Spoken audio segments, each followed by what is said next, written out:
தங்களது அறிக்கை செயல் திட்டங்களை திமுக காப்பியடிப்பதாக பாமக நிறுவனர் ராமதாஸ் குற்றம் சாட்டியுள்ளார். சென்னையில் நடைபெற்ற பாமகவின் 29ஆம் ஆண்டு துவக்க விழா பொதுக்கூட்டத்தில் அவர் இதனை தெரிவித்தார். நாளைக்கு அன்புமணி ராமதாஸ் ஒரு பெரிய ஆத்துல டைவ் அடிக்க போறார், அது ஒரு பெரிய கிடத்துல டைவ் அடிக்க போறார் அப்படின்னு சொன்னா அடுத்த நாள் நானும் தான் டைவ் அடிக்க போறேன்.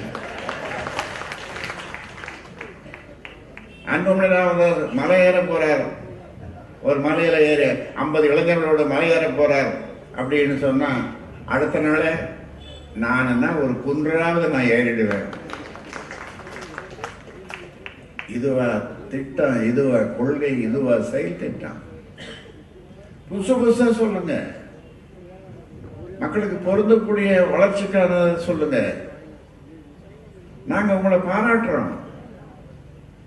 உங்களை பார்த்து ஏதாவது ஒண்ணு காய்ப்படிக்கிற மாதிரி இது வரைக்கும் நீங்க சொல்லியிருக்கிறீங்களா? ஏதாவது ஒண்ணு நான் திமுகவை கேட்கிறேன், ஏதாவது ஒண்ணு கூட இல்லையே.